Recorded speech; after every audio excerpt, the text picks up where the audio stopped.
Madame, Messieurs, bonsoir. Fini la grève de professionnels de médecins, de professionnels non médecins, comme cela a été annoncé lors de la 36e réunion du Conseil de ministres par le ministre de la Santé publique, Hygiène et Prévention, Dr Jean-Jacques Mbongani Mbanda. Le protocole d'accord mettant fin aux négociations entre le bon syndicat et le gouvernement de la République, représenté par le ministre de la Santé, et celui du budget a été signé ce 20 janvier 2022. Regardez.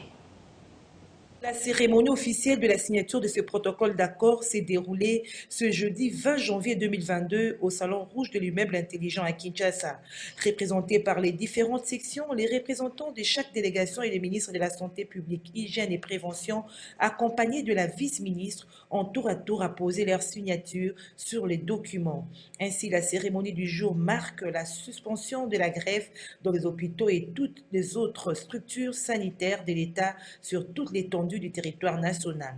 Dans sa déclaration, le porte-parole du bon syndical des professionnels de santé et des personnels administratifs a indiqué que ces protocoles d'accord relèvent d'une décision motivée depuis la base. À cet effet, les syndicalistes réitèrent leur volonté de reprendre le travail après que les deux parties aient trouvé un consensus avec assurance de respecter de part et d'autre les engagements. Le porte-parole a appelé sous les champs les personnels de santé à reprendre le chemin du travail à partir de ce lundi 24 janvier 2022 dans tous les établissements médicaux de l'État à Kinshasa et dans toutes les provinces. Les syndicats des professionnels et administratifs de la santé ont l'insigne honneur de vous annoncer ce jour leur décision motivée de suspendre la grève sur toute l'étendue du pays dans le secteur de la santé publique, hygiène et prévention.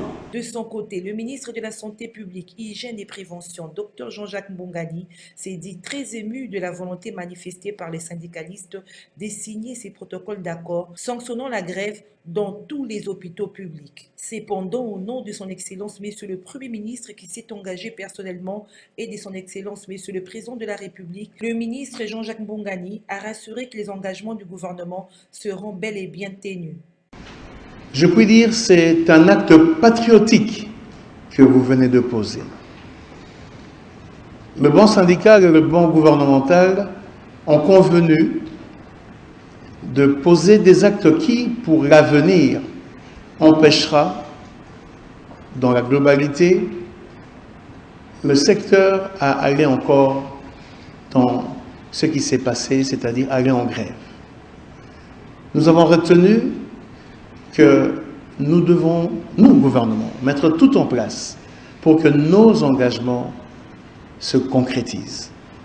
Et je puis vous assurer, au nom du gouvernement, au nom du Premier ministre qui s'est engagé personnellement et au nom du chef de l'État, les engagements du gouvernement seront tenus.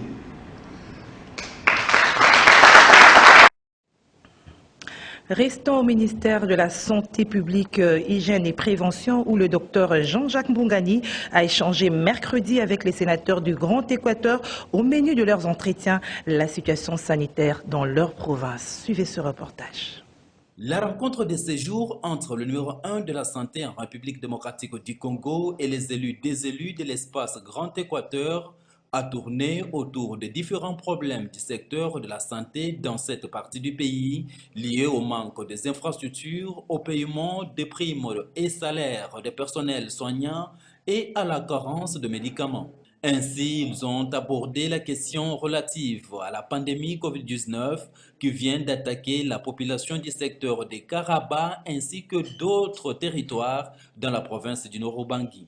Oui, on a échangé avec les ministres de la Santé publique par rapport aux problèmes qui se passent au niveau du Grand Équateur en ce qui concerne les secteurs de la santé publique. Alors, il nous a reçus, on a bien échangé et nous sommes très contents. Il y a des promesses. Au niveau de l'espace Grand Équateur, les agents du secteur de santé souffrent beaucoup en ce qui concerne les primes, les salaires. Il y a aussi des problèmes de formation. Et il y a aussi un problème de bâtiment, il n'y a pas de locaux. Les problèmes aussi des permanences de médicaments. Et il y a le problème de Covid-19 qui sévit aujourd'hui, la pandémie, qui a attaqué aussi par exemple le Karawa et d'autres territoires. Et tout cela, c'est les problèmes qu'on devrait exposer au ministre afin qu'il puisse trouver des solutions avant que nous puissions nous rendre en vacances parlementaires dans nos bases respectives. Il a été favorable avec de bonnes promesses. Il a les promesses, il a dit que bientôt là, il y aura de grandes réalisations dans le cadre du programme du président de la République concernant les 145 territoires. Et aussi, pour ce qui nous concerne, il va nous remettre un lot de médicaments que nous aurons à remettre au centre de santé, aux hôpitaux de nos territoires respectifs. C'est un problème qui date de longtemps, il y a un désordre dans ce secteur. Beaucoup d'agents du secteur de santé ne bénéficient pas de la prime, de leur salaire comme il se doit. Alors, le ministre a pris en considération ce problème-là. J'ose croire que cette année, ici, 2022, il y aura un changement. D'après la sénatrice de la Tchouapa et porte-parole de la circonstance, l'honorable Lydie Baopoko, le ministre de la Santé publique, Hygiène et Prévention a été favorable aux différentes préoccupations soulevées. Il a ainsi promis d'y apporter des solutions idoines afin de répondre à l'attente de la population du Grand Équateur. À la Chambre basse du Parlement, le représentant résident de l'UNESCO en République démocratique du Congo s'est entretenu avec les élus nationaux membres de la commission socio-culturelle. Jean-Pierre Libodo est allé recueillir la participation de cette commission parlementaire à la journée des réflexions sur la question de l'éducation en marge de la journée mondiale de l'éducation. Suivez. Les députés membres de la commission socio-culturelle de l'Assemblée nationale ont eu une séance de travail avec une délégation de l'UNESCO conduite par son représentant résident en RDC, Jean-Pierre Libodo. Au menu de la rencontre, approfondir la réflexion sur la question de l'éducation, notamment autour de l'accès à l'éducation, la question de l'enseignement et la qualité de contenu des manuels scolaires, ainsi que d'autres questions à discuter lors de la journée du 24 janvier 2022 à l'hôtel Pullman. Et ceci en marge de la journée mondiale de l'éducation consacrée par les Nations Unies. Nous avons, nonobstant le fait que le thème de cette journée était beaucoup plus sur le futur de l'éducation, sur les questions liées donc à ce que nous avons pu faire, qu'est-ce qu'on doit garder, qu'est-ce qu'on doit abandonner, qu'est-ce qu'on doit inventer pour ces futurs. Nous avons, disais-je, pensé qu'il fallait qu'on mette l'accent sur la question de la gratuité. La question de la gratuité en tant qu'élément, j'allais dire, multidimensionnel, parce qu'elle paraît simple, mais elle est très complexe.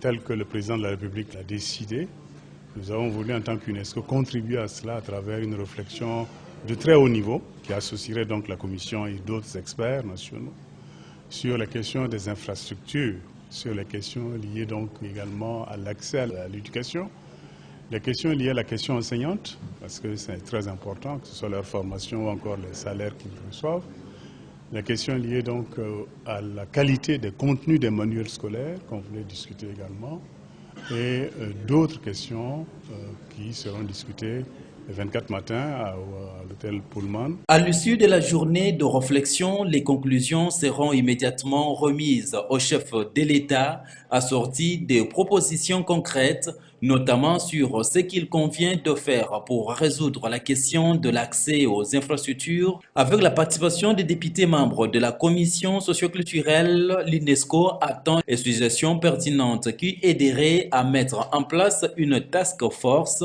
pour réfléchir sur la question. Le député national Léon Mondolé, président de la commission socio-culturelle, s'est félicité de la tenue de cette journée de réflexion avec l'UNESCO, à laquelle sont associés les députés membres de la commission. Principalement, la réflexion va, selon toute vraisemblance, porter sur la question de la mise en place et l'évolution de la gratuité de l'éducation. Une de grandes réformes de cette législature. Et cette réforme attire l'attention et de tous les Congolais, mais aussi de tous les partenaires internationaux. C'est pourquoi nous avions voulu échanger tout autour de cela. Et nous sommes convenus d'avoir une journée de réflexion le 24 de ce mois, tout autour de la question de la gratuité, dégager les propositions concrètes à faire au président de la République pour faire avancer cette réforme de la gratuité. De son côté, la vice-premier ministre, ministre de l'Environnement et Développement durable, Eve Bazaïba, en séjour à Yangambi, dans la province de la Chuapa, a visité le majestueux arbre de l'authenticité qui représente tout un symbole de la conservation et de la valorisation de la forêt tropicale de la République démocratique du Congo. Doudou Montieri nous en parle à travers cet élément. Il est devenu un lieu de conservation de l'histoire de la forêt tropicale de Yangambi dans la province de la Tchopo. Situé en pleine forêt, l'arbre de l'authenticité est un vieux arbre de plus de 3 siècles, mais qui vit encore. Passage pour la visite de la tour à flux de carbone de Yangambi, la vice-première ministre, ministre de l'Environnement et du Développement durable, a visité cet arbre dont, selon l'histoire, le roi Léopold II passait se reposer lors de ses visites dans la station de la réserve de Yangambi. D'une hauteur de 45 mètres et 9 mètres de diamètre, l'arbre de l'authenticité représente un symbole de la conservation et valorisation de la forêt tropicale de la RDC. Au passage, F. Bazeba Massoudi a eu des explications sur la longévité de cet arbre par l'ingénieur Yangambi. Je suis agent de l'INERA, je cherchais dans le programme national de gestion et conservation des ressources naturelles. C'était Jean-Louis, quand il faisait ses études phytosociologiques, il est venu faire ses études ici. La première parcelle qu'il a jetée pour trouver les dimensions des arbres, il a trouvé cet arbre, c'était plus géant que tous les arbres qui étaient dans la parcelle, et plus gros. Et le nom scientifique, c'est Pachylas matesmani. C'est ça le nom scientifique. L'Ileco, quand je me répète dedans, je vais prononcer son nom. L'Ileco, langue du vernaculaire. Maintenant, quand il a trouvé ça, même dans des parcelles où il a fait ses études, il n'avait pas trouvé un arbre semblable à cet arbre ici. Et c'est pourquoi le roi a fait ça, il est venu souvent se reposer ici. Même ici, on ne voulait pas qu'il y ait de bruit. On balayait même, on grattait jusqu'à ce que si tu pouvais passer avec tes jambes, avec les râteaux, on peut facilement repérer qu'il y a quelqu'un qui est passé ici. Dessus, on te dit qu'il ne faut pas arriver ici. Mais c'est maintenant avec la zaganisation que Mobutu a donné ce nom-là de l'arbre de l'authenticité. Quittant Kinshasa pour le Nord Kivu, notre correspondant à Beni nous apprend que le calme revient dans le secteur de Rwenzori après une attaque rebelle ce jeudi 20 janvier 2022. Suivons Gina Ivoga depuis la région. Au cours d'une incursion de rebelles présumés NDF Nalu à Lubano et à Ndama, des villages situés dans le territoire de Beni, Sire, dans le secteur Rwenzori sur la route Beni-Kasindi, la nuit de ce mercredi, on s'est jeudi, une personne a perdu la vie et une autre blessée. Plusieurs maisons ont été incendiées. Des biens de valeur emportés et d'autres personnes restent jusqu'à présent inconnues. Comme cette attaque a été attribuée aux rebelles ougandais et d'IF, l'armée a envie d'intervenir bien sûr après la perte ou alors le dégât. L'armée, cette journée, communique des gens et une accalmie qui vient de régner sur place. Les sources officielles parlent des gens, des ratissages et de bonne chance de cet ennemi qui n'a plus force de revenir sur le lieu. Rappelons qu'il ne passe une nuit, ça qui est les territoires de Bénissi, tout le secteur de Rwenzori, voire même de Mbao, Kamango, ne soient touchés par des enfants, des massacres, de paisibles populations. Et ces erreurs sont toujours attribuées aux présumés d'IF, qui écument la région depuis à peu près 11 ans. La population s'étonne comment et combien de fois la médialisation de forces des armées ougandaises et congolaises n'arrive pas à emporter la calmie alors qu'il y a des gens 2 mois que ces armées attaquent et mutualisent les forces pour emmener la paix à la population. J'en suis Gina Ivoa Paloukou, c'est cette Iveralique Kinshasa. D'une province à une autre, une nouvelle coalition politique a vu le jour dans le Nord Ubangui. Délivrons le Nord Ubangui, c'est son nom. Il s'agit en fait d'une mutation de forces sociales et politiques opposées au retour d'Isato Koloka, désigné pour assurer les affaires courantes à la tête de cette province. Sauvons le Nord Ubangui annonce une marche pacifique le mercredi 26 janvier prochain, comme le dit notre correspondant sur place, Didier Doutimo.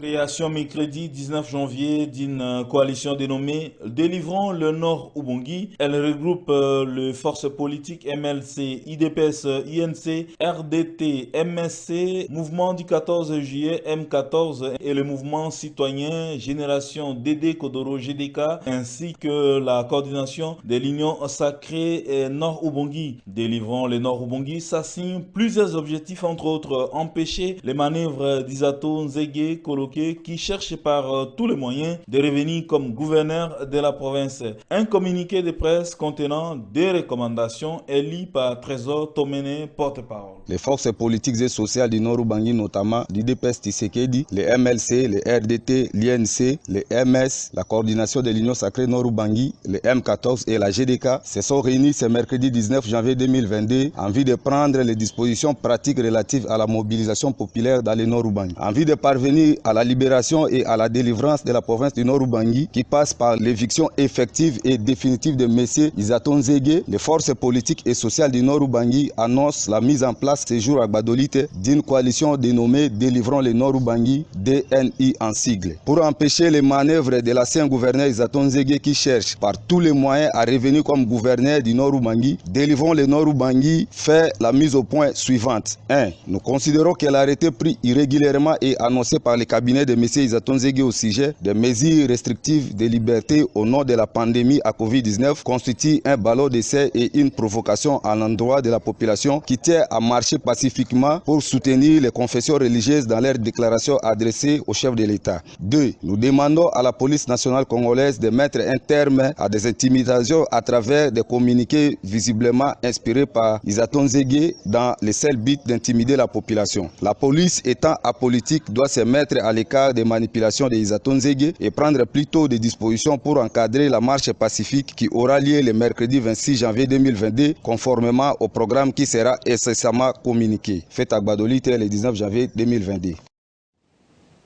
Dans la province de la Chuapa, les notables haussent le ton. Ils dénoncent la mégestion du gouverneur qui empêche le développement de ce coin du pays. Suivez plutôt Richard Lokota.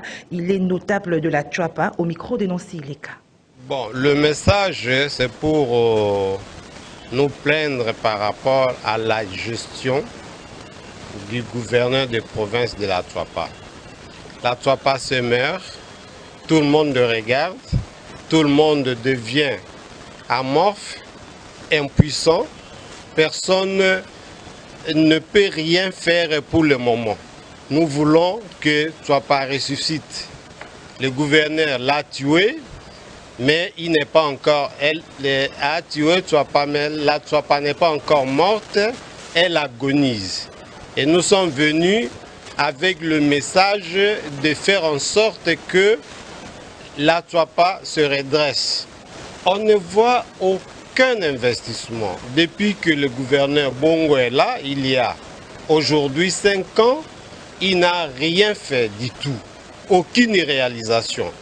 Comment voulez-vous, madame, que la province se développe si personne qui investit dans la province?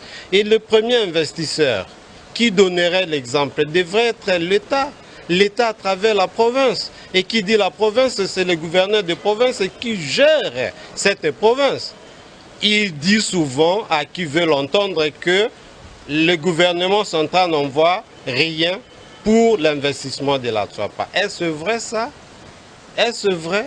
Et quand nous rentrons à l'intérieur de la province elle-même, l'argent généré par les recettes fiscales provinciales va où? Cet argent va où? Prend quelle destination? Voilà. Et de l'autre côté, quand on voudrait que le gouverneur Bongo parte, il y a quelques fils de la Chuapa qui des connivences avec les présidents, avec l'Assemblée provinciale.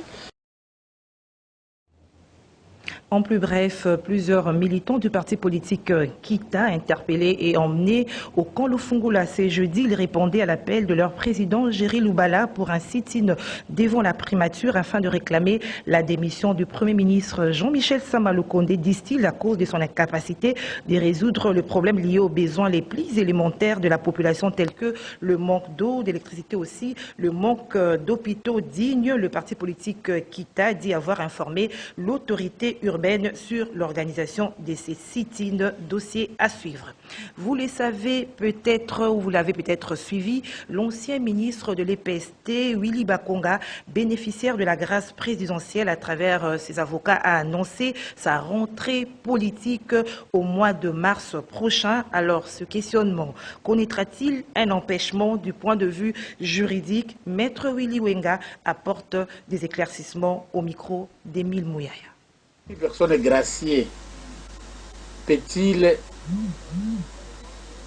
reprendre ses fonctions politiques, ses fonctions civiles? Moi, je dois partir de l'infraction. Toute personne qui est poursuivie pour les infractions qui, outre la condamnation principale, il est condamné aussi à des peines subsidiaires. La loi doit préciser.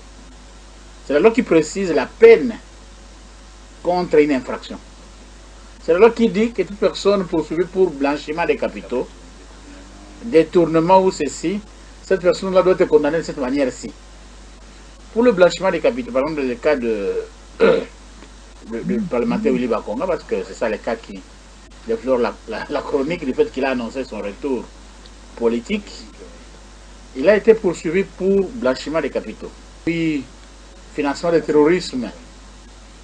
Cette loi-là, à son article 34, précise que la personne poursuivie pour blanchiment des capitaux est punie de 5 à 10 ans de servitude pénale et d'une amende.